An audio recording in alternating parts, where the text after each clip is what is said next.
یہ ہجرت کا واقعہ ہے۔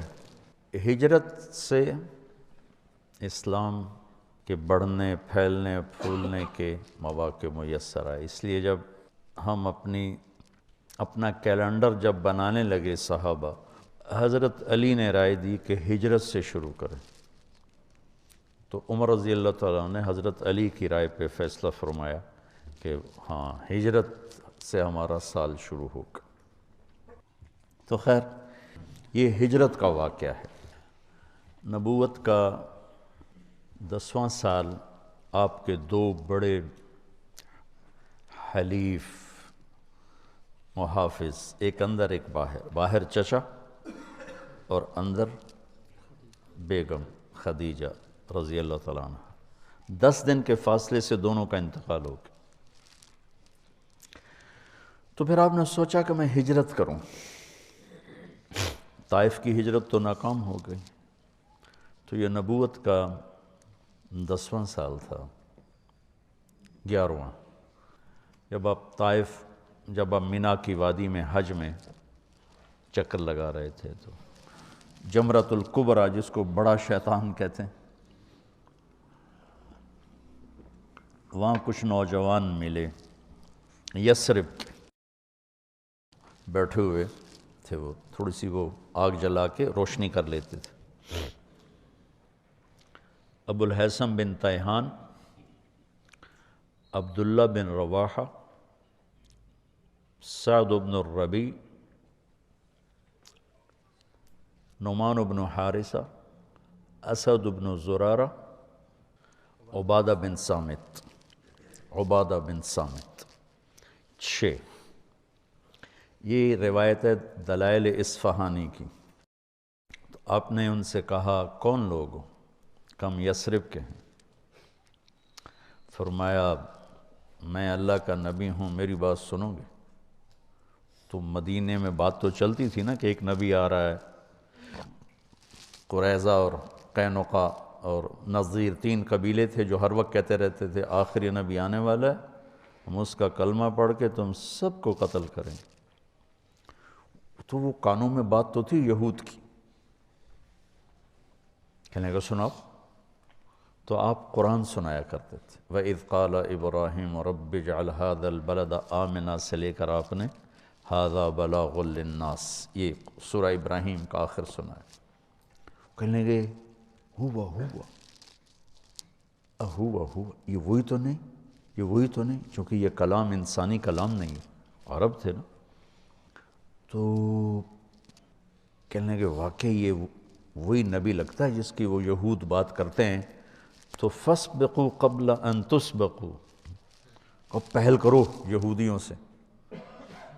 تو یہ 6 نے کلمہ پڑھ لیا، آپ خوشی سے ایسے باغ ہو گئے۔ انہوں نے کہا ہم اگلے سال آئیں گے۔ تو آپ نے سارا سال ان کا انتظار کیا۔ اگلے سال 12 آئے، 5 ان میں سے تھے اور 7 اور تھے، اور البیعۃ العقبۃ الاولیٰ جسے کہتے ہیں، پہلی بیعت ان 12 لوگوں نے کی، نبوت کا 12واں سال۔ پھر کہ ہم اگلے سال آئیں گے، 13واں سال نبوت، اور اب وہ پہاڑ ہٹا دیا گیا ہے جس کے گھاٹی میں یہ سب جمع ہوئے، 2-3 پہاڑوں کے بیچ میں ایک جگہ، اب وہ جگہ کھل کے میدان ہے، اور وہاں ترکوں نے مسجد بنائی تھی۔ اس مسجد میں ایک دفعہ گیا، جب مجھے پتہ چلا جگہ کھل گئی، تو مسجد ترکوں نے یادگار چیزوں کو محفوظ کیا، انہوں نے آ کے رندائی پھیر دیا۔ وہاں میں نے مغرب پڑھی، پھر عشاء تک بیٹھا رہا۔ تو مغرب کی اذان بھی میں نے دی، جماعت بھی میں نے کرائی، کوئی شرطے آ گئے، پھر عشاء پڑھی، عشاء پڑھ کے پھر میں وہاں سے نکلا۔ تو 72 لوگ تھے، 2 عورتیں ام منیع، ام عمارہ، اور 70 مرد۔ رات کے اندھیرے میں یہ سب جمع ہوئے، تو آپ اپنے چچا عباس کو بھی لے کر گئے۔ وہاں بات چلی تو حضرت عباس کہنے لگے دیکھ لو بھائی، اگر لے جا سکتے ہو تو لے جاؤ، کل کو سارا عرب تمہیں پھر بھگتنا پڑے گا، ابھی تو یہ ہمارے پاس ہم ان کی حفاظت کر رہے ہیں۔ تو اسد بن زرارہ جو پہلی بیعت میں تھے، انہوں نے کہا یا رسول اللہ میں جواب دوں آپ کے چچا کو؟ آپ نے کہا دو۔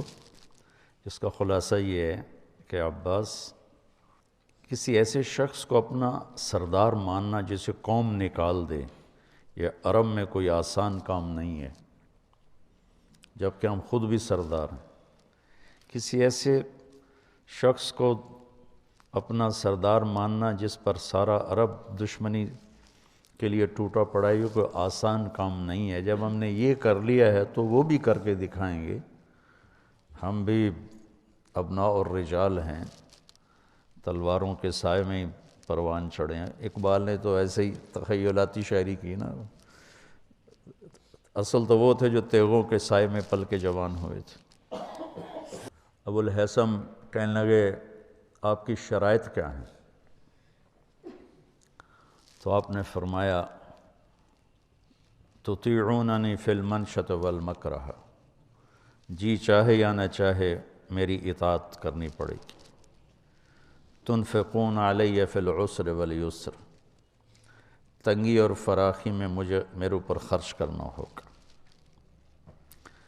تمنعوننی کما تمنعون انفسکم و اہالیکم، میری حفاظت کرو گے جیسے اہل اولاد کی حفاظت کرتے ہو۔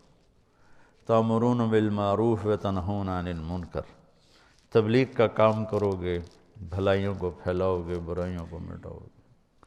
تجاہدون فی سبیل اللہ، اللہ کی راہ میں جہاد کرو گے۔ ولا تخافون فی اللہ لومۃ لائم، اور اللہ کی منشا اور رضا میں کسی لعنت کرنے والے کی لعنت کی پرواہ نہیں کرو گے۔ 6 بات۔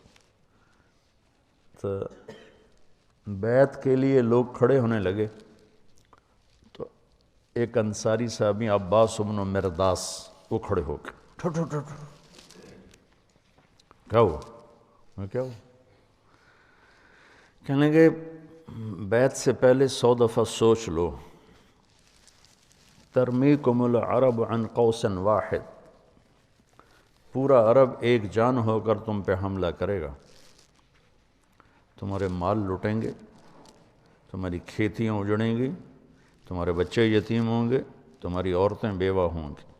اگر یہ برداشت کر سکتے ہو لے جاؤ، یہ دنیا اور آخرت کی بھلائی ہے، اگر کل کو چھوڑنا ہے تو ابھی چھوڑ دو۔ تو ابو الہیثم کھڑے ہوئے، یا رسول اللہ یہ اگر سب کچھ ہو جائے جو ہمیں یہ کہہ رہا ہے، اس پر ملے گا کیا؟ تو آپ نے کہا جنت ملے گی۔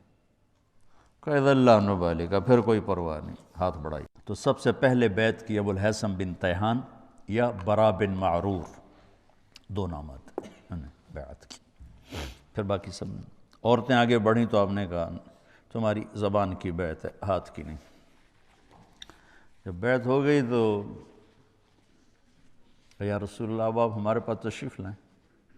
تو آپ نے کہا جب اللہ اجازت دے گا۔ تو ابو الہیثم کہنے لگے یا رسول اللہ ایک بات صاف ہو جانی چاہیے۔ آپ نے کہا کیا؟ کہ کل اللہ آپ کو فتح دے پھر آپ ہمیں چھوڑ کے واپس مکہ تو نہیں آئیں گے؟ تو آپ نے مسکرا کے فرمایا کیا میرا جینا بھی تمہارے ساتھ ہوگا، مرنا بھی تمہارے ساتھ ہوگا، الدم الدم الہدم الہدم، اب میری زندگی موت تمہارے ساتھ ہوگی۔ جب مکہ فتح ہوا تو 8 ہجری میں تو آپ نے صفا پہاڑ پر چڑھ کے لمبی دعا شروع کر دی، اتنی لمبی کی کہ انصار آپس میں سرگوشیاں کرنے لگے۔ اما الرجل فقد اخذته الرأفة بعشیرته، لگتا ہے کہ وطن کی محبت نے پکڑ لیا ہے، اب ہمیں چھوڑ جائیں گے۔ تو جبریل اترے کہ یا رسول اللہ انصار بدگمان ہو رہے ہیں۔ تو آپ نے ایسے ایک دم ہاتھ نیچے کر کہا یا معاشر الانصار ما اسمی اذن، اے انصار کی جماعت جانتے ہو میں کون ہوں؟ انا رسول اللہ، میں اللہ کا رسول ہوں، میں تمہیں بول دے چکا ہوں المحیا محیاکم والممات مماتکم لو سلک الناس وادیا وسلکت الانصار وادیا لسلکت وادی الانصار۔ تو مدینے والے پھوٹ پھوٹ کے روئے اور کہا یا رسول اللہ محبت کی شدت میں بدگمان ہوئے ہیں، شدت محبت میں بدگمانی ہے، کوئی آپ کے بول کی بدگمانی نہیں۔ تو ہم نے کہا ان اللہ ورسولہ یعذرانکم، اللہ اس کا رسول تمہارا عذر قبول کرتے۔ تو نبوت کا 14واں سال تھا، محرم چڑھا، نبوت کا 14واں سال، ہجرت کی اجازت ہوگی، اور صحابہ نے انفراداً ظاہراً علناً خفیتاً نکلنا شروع کیا۔ تو ابو بکر رضی اللہ تعالیٰ نے عرض کی یا رسول اللہ میں بھی چلا جاؤں؟ کہا نہیں۔ تو ان کا الصحبہ، کیا مجھے آپ کے ساتھ جانا ہوگا؟ آپ نے کہا ہاں۔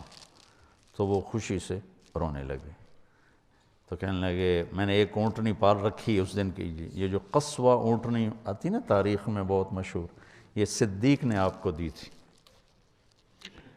تو کہا میں نے آپ کے لیے ایک اونٹنی پال کر رکھی، وہ آپ